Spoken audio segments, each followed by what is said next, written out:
오늘 하나님의 말씀은 요한복음 11장 17절에서 27절, 39절에서 44절 말씀입니다. 함께 읽겠습니다. 예수께서 와서 보시니 나사로가 무덤에 있는지 이미 나으리라. 베다니는 예루살렘에 가까이가 한 오리쯤 되매 많은 유대인이 마르다와 마리아에게 그 오라비의 일로 의문하러 왔더니 마르다는 예수께서 오신다는 말을 듣고 곧 나가 맞이하되 마리아는 집에 앉았더라. 마르다가 예수께 여짜오되 주께서 여기 계셨더라면 내 오라버니가 죽지 아니하였겠나이다. 그러나 나는 이제라도 주께서 무엇이든지 하나님께 구하시는 것을 하나님이 주실 줄을 아나이다. 예수께서 이르시되 내 오라비가 다시 살아나리라. 마르다가 이르되 마지막 날 부활 때에는 다시 살아날 줄을 내가 아나이다. 예수께서 이르시되 나는 부활이요 생명이니 나를 믿는 자는 죽어도 살겠고 무릇 살아서 나를 믿는 자는 영원히 죽지 아니하리니 이것을 내가 믿느냐. 이르되 주여 그러하외다. 주는 그리스도시요 세상에 오시는 하나님의 아들이신 줄 내가 믿나이다. 이어서 39절부터 44절. 예수께서 이르시되 돌을 옮겨 놓으라 하시니 그 죽은 자의 누이 마르다가 이르되 주여 죽은 지가 나흘이 되었음에 벌써 냄새가 나나이다. 예수께서 이르시되 내 말이 내가 믿으면 하나님의 영광을 보리라 하지 아니하였느냐 하시니 돌을 옮겨 놓으니 예수께서 눈을 들어 우러러 보시고 이르시되 아버지여 내 말을 들으신 것을 감사하나이다. 항상 내 말을 들으시는 줄을 내가 알았나이다. 그러나 이 말씀 하옵는 것은 둘러서 무리를 위함이니 곧 아버지께서 나를 보내신 것을 그들로 믿게 하려 함이니이다.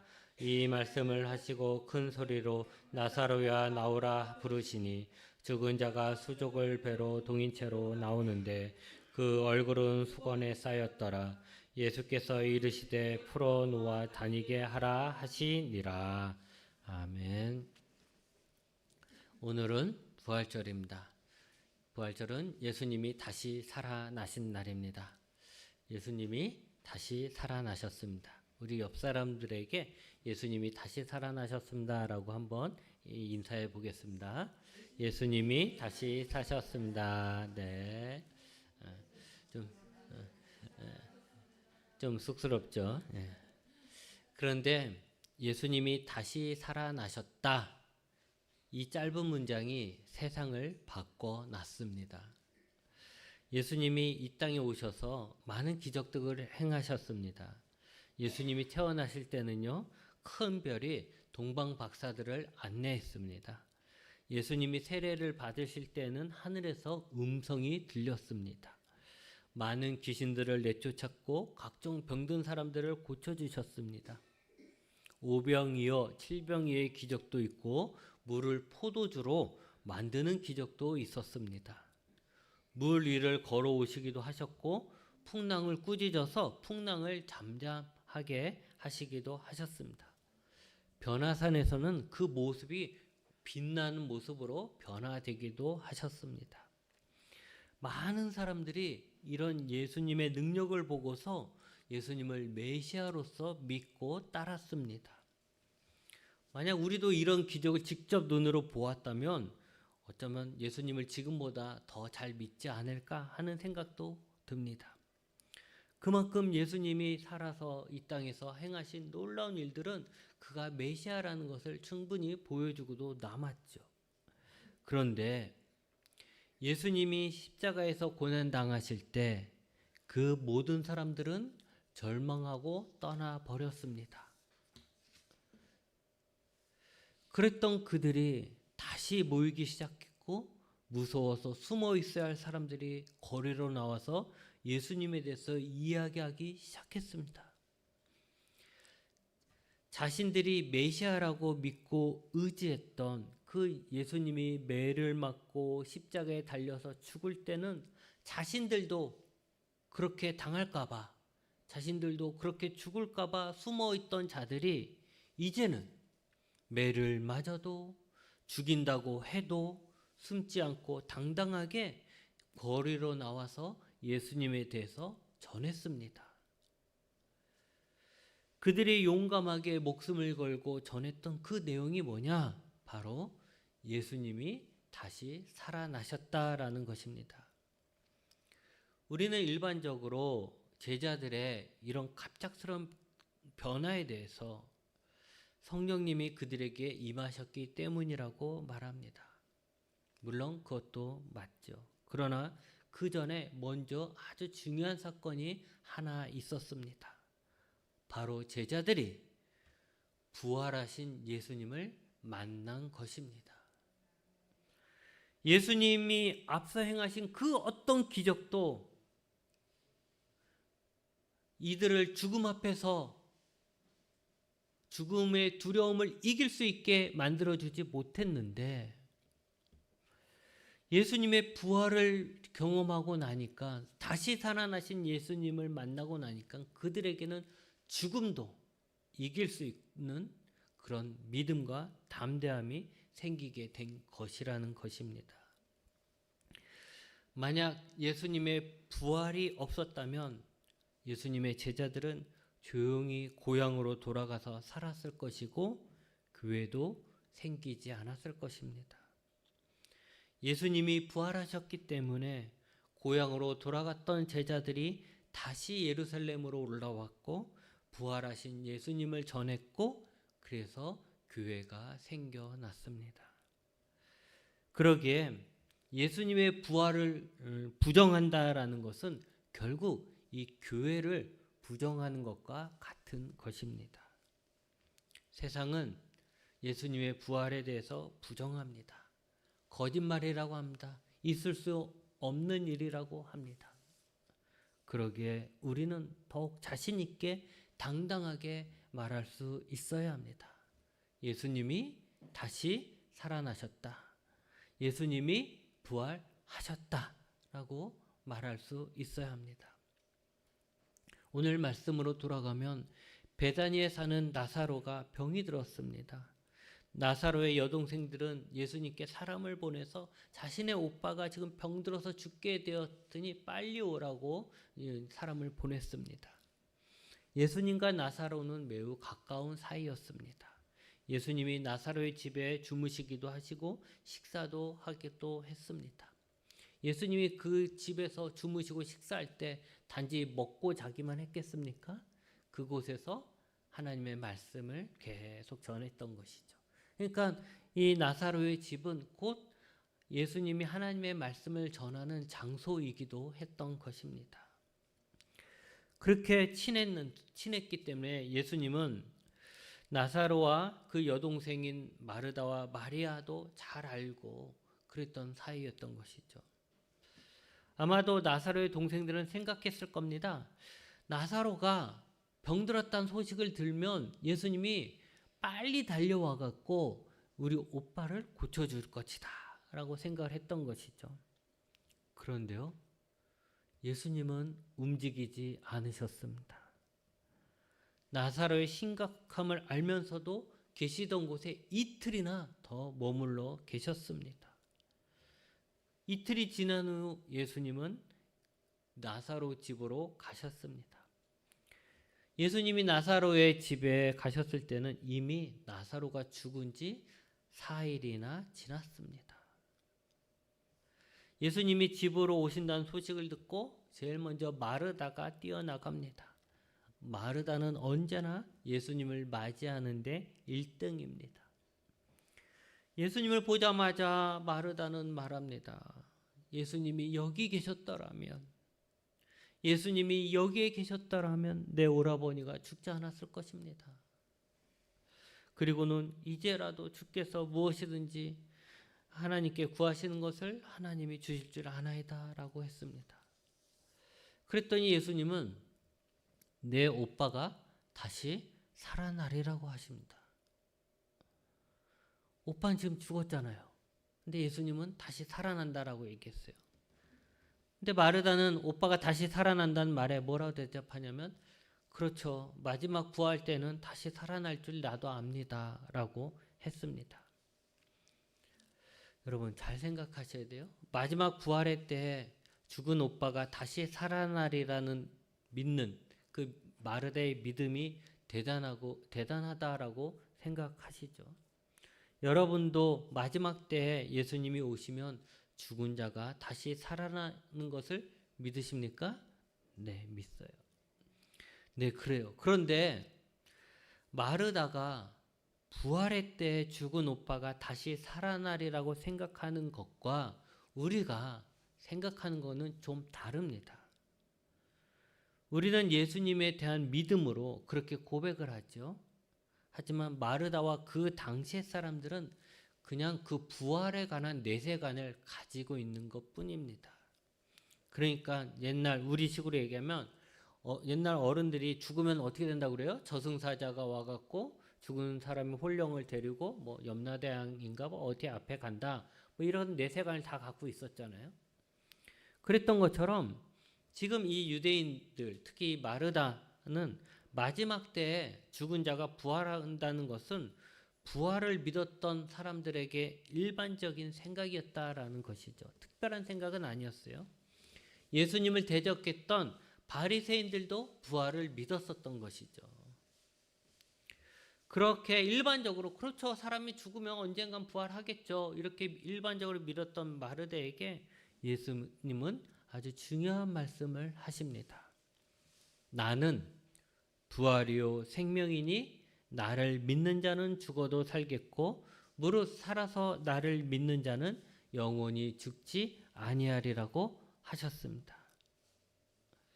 예수님이 부활이고 예수님이 생명이고 예수님을 믿는 자는 죽어도 살겠고 살아서 예수님을 믿는 자는 영원히 죽지 않는다라는 것입니다. 그리고는 이것을 내가 믿느냐 하고 물었습니다. 마르다는 믿는다라고 했죠. 예수님이 하시는 말씀에 안 믿는다 하진 않죠. 예수님이 그리스도시고 세상에 오시는 하나님의 아들이라는 것을 믿는다라고 했습니다. 그리고 예수님은 이제 나사로의 무덤으로 갔습니다. 마르다와 마리아가 그리고 함께 있었던 많은 유대인들이 함께 무덤으로 갔던 것이죠. 그들은 나사로의 죽음으로 인해서 통곡을 했습니다. 그 자리는 울음바다가 된 것이죠. 무덤 앞에서 예수님은 무덤을 막고 있는 돌을 옮겨 놓으라고 하셨습니다. 유대인들의 무덤은 우리처럼 땅속에 묻는 것이 아니라 굴을 파서 거기에 안치하고 그 입구는 돌로 막아서 짐승들이 들어가지 못하게 했습니다. 예수님이 돌을 옮겨라 라고 말씀하신 것은 마치 우리에게 무덤을 파헤치라고 하는 것과 같은 것입니다. 마르다는 깜짝 놀랐습니다.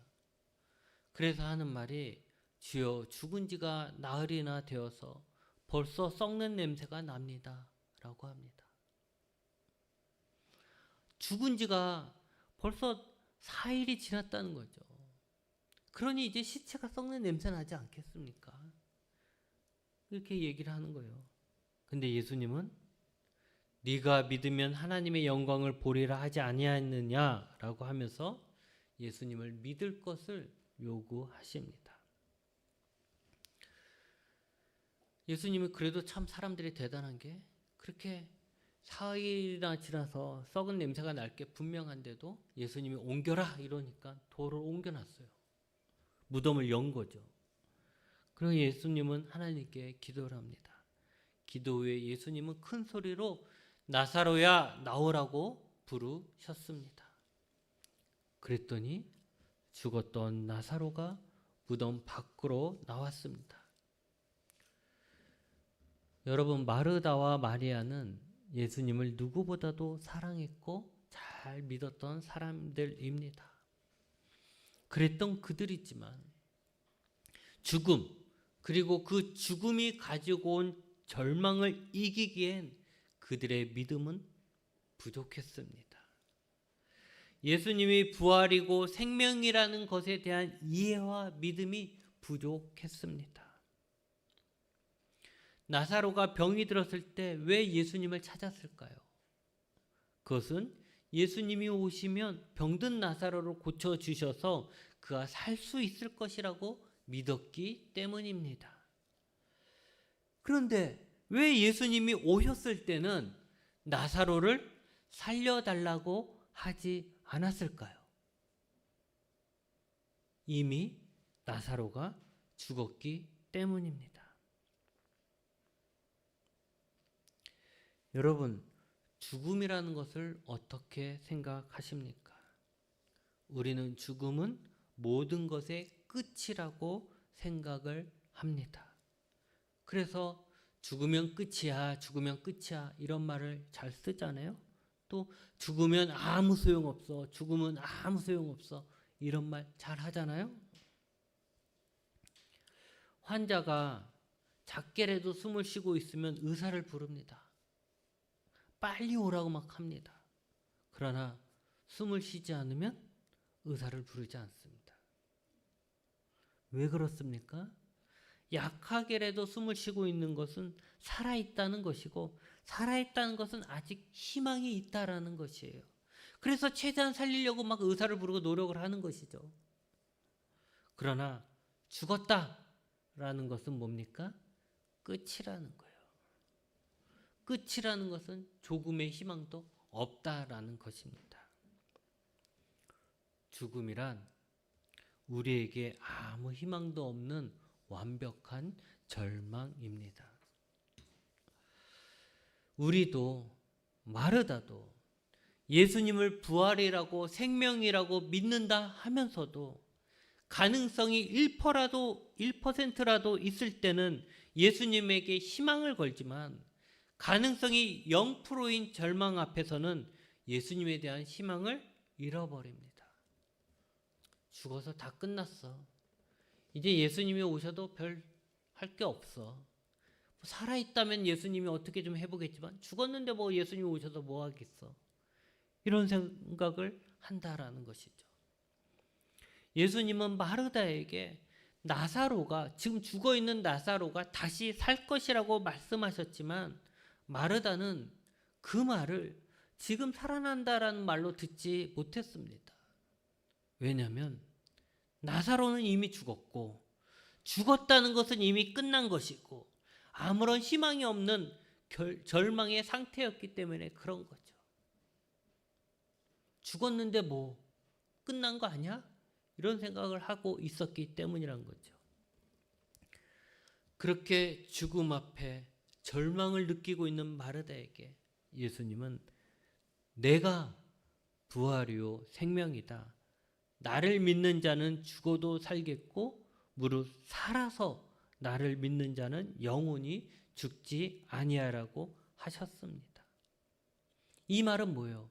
사나 죽으나 산 자에게뿐만이 아니라 산 자만을 살리는 예수님이 아니라 죽은 자도 살릴 수 있는 예수님이라는 거죠.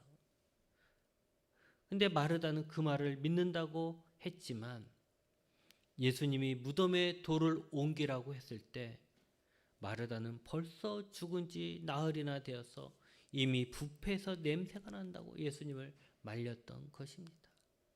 마르다의 마음에는 예수님은 산자는 살릴 수 있는 부활이지만 생명이지만 죽은 자까지 살리시는 분이라고는 생각하지 않는 거죠. 여러분, 무덤이 상징하는 것이 뭐겠습니까? 여러분, 누군가 요즘은 뭐 납골 땅이 많지만 여러분 무덤에 한번 가보세요. 무덤에 갈 때마다 뭘 느낍니까? 무덤은 죽음을 얘기하는 것이죠. 여기 누군가가 죽어 있다라는 걸 보여주는 거예요.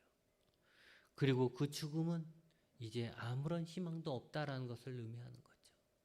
누군가가 죽어 있는 무덤에 가면 그는 이제 끝난 거예요. 내가 만약에 묻혀서 내 무덤이 있다면 이제 저는 죽어서 아무것도 끝난 거죠. 그래서 죽음은 아무런 희망도 없는 절망을 의미하는 것입니다. 마르다는 예수님을 구원자라고 하나님의 아들이라고 믿었지만 죽음이라는 절망에서는 예수님에게 바랄 수 있는 것은 아무것도 없었던 것입니다. 다시 말하면 구원자인 예수님도 죽음 앞에서는 할 게 아무것도 없었다라는 것이죠.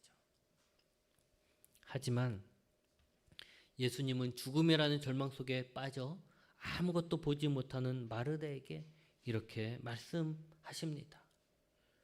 네가 믿으면 하나님의 영광을 보리라.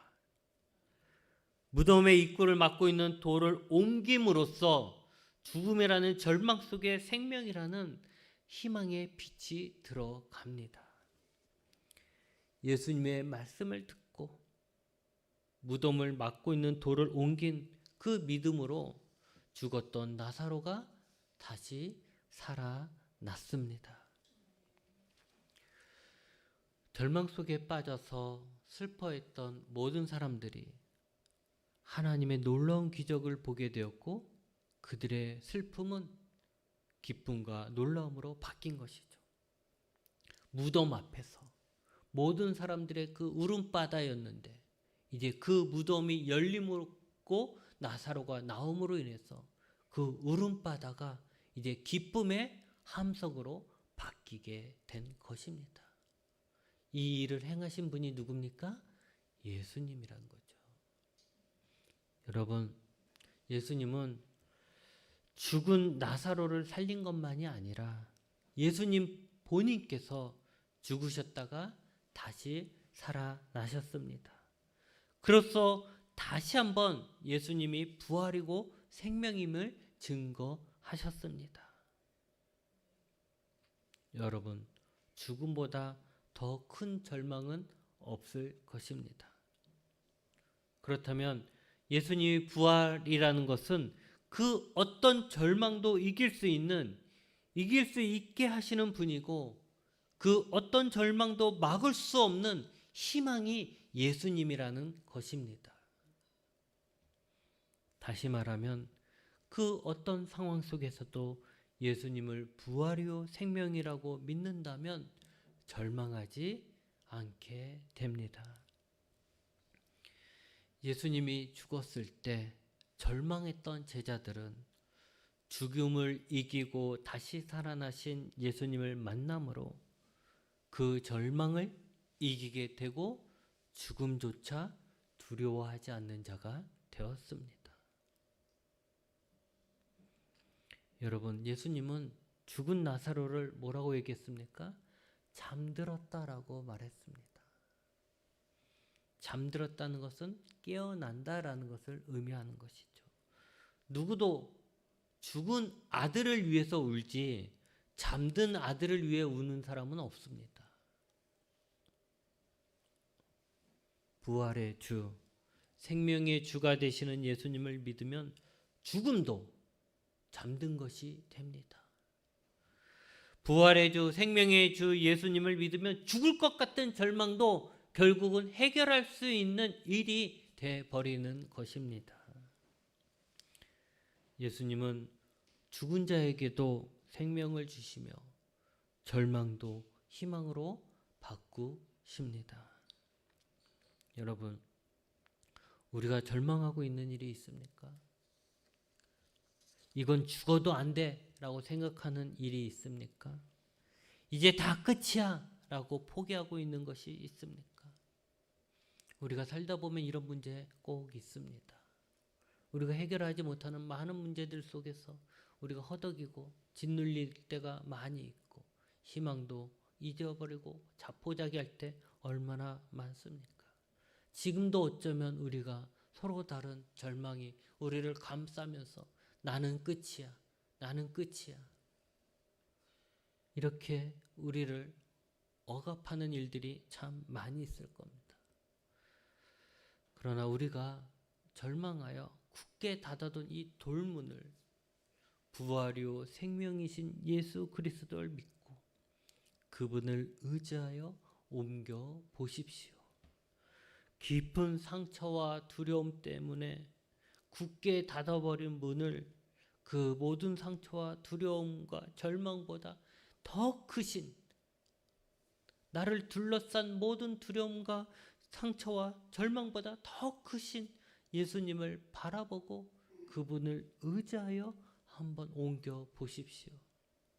그러면 죽음이 생명으로 바뀌고 슬픔이 기쁨이 되며 감사가 됩니다. 자살하는 사람들의 가장 큰 죄는 무엇일까요? 자살한다는 것은 죽으면 끝이라는 생각을 가지고 있기 때문이겠죠.